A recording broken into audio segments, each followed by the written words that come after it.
That's ISO?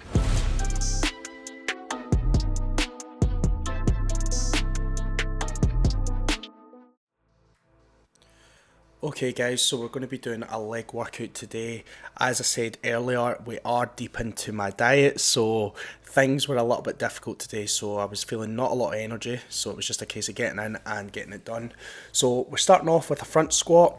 I'm doing my usual, if you've been following me, 12 reps, 10 reps, 8 reps, and then 6 reps, increasing the weight as I go along.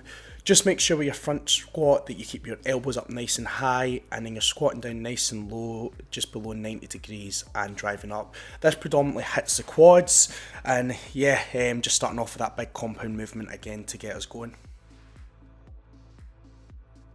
Okay, so second exercise here, we're moving on to a leg press. Again, performing the 12, 10, 8 and 6 reps. This is a set of 6, and as you're about to see, I'm going to perform a double drop set on this. We decrease the weight by 50 kilos each time. That's a 25 kilo plate off every time, and the idea is just to burn out. The reason I like doing the 12, 10, 8, 6 method is I feel that you can build your weight up slowly, there's less risk and injury involved, and then when I get down to that set of 6, when I'm doing that double drop set, I'm really going to tire myself out and get as much out of that set as possible. Okay, moving on to a superset now. Hamstring dominant superset. We're going to do lion leg curl, and we're going to superset this with a dumbbell stiff leg deadlift.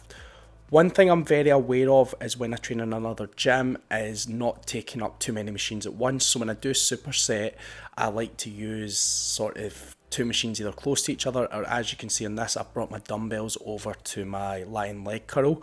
So we're performing 4 sets here of 8 to 12 reps. I think in this set I managed 10 and 10. This was the last set, so I was feeling pretty tired by this point. Hamstrings were starting to feel it, and yeah, just pushing through as always. With the stiff leg deadlifts, just making sure that I'm pushing my bum right out to activate the hamstrings, and as I come up, squeezing through the glutes.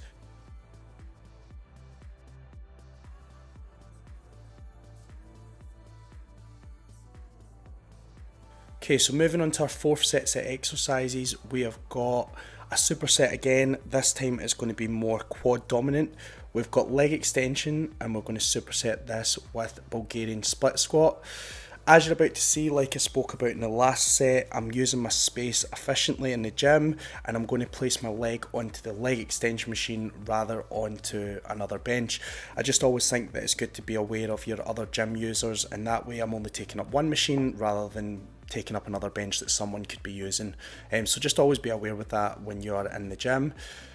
This is a really nasty superset. You're going to feel a burn in the quads, and again we're looking to do about 4 sets of 8 to 12 reps on each one.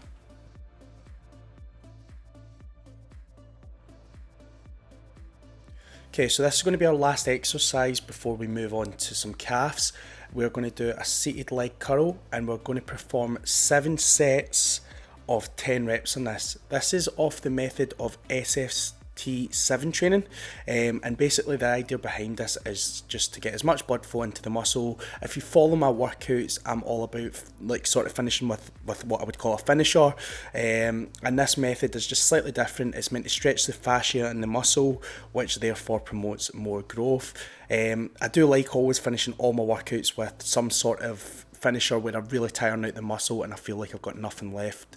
You're resting for about 30 seconds between sets with this. This whole set roughly takes about 5 minutes, but you will start to really feel it within the last sort of 2 to 3 sets.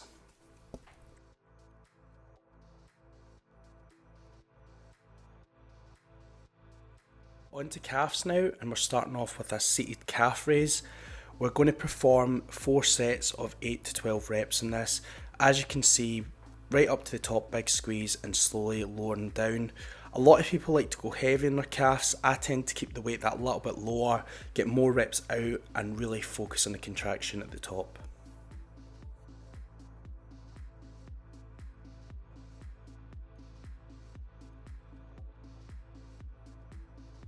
So we're going to finish off the workout with a toe press. We're going to perform this in the same format as we performed the leg curl, which is with the FST7 training. So that is the 7 sets with the 30 seconds rest in between. So again, it's just a total burnout on the calves this time. And again, focusing on squeezing as hard as you can at the top. 10 reps on each one roughly, and again 7 sets, resting for the 30 seconds, and you're going to feel this really starting to burn in the last 2 to 3 sets. So I'm absolutely knackered after that session at David Lloyd. You know what, the gym was good. It's a little bit more modern in terms of it's got your spas, your saunas, things like that, and it's great. Tennis courts, there's a lot of good stuff in the gym, but for me, I won't be using any of that type of thing. The machines are great, but I think what I'm looking for is more so a bodybuilding type of gym with a little bit more isolated machines that can focus on smaller muscle groups. But what I would say is it's a great gym if you're sort of a mum, a dad, if you're in a family environment, you can leave your kids, and I think there's a creche, and obviously, like I said, the tennis court and things like that. It's absolutely amazing for that. But for myself, I think I'm looking for something just a little bit more specialised to what I'm doing. So the search for a gym in Liverpool goes on, and we can catch that in the next clip. So stay tuned, and as usual, if you enjoyed the video, like, subscribe, and also click the bell so that you get notifications when I put up a video. But yeah guys, hope you enjoyed it, and I'll catch you next time.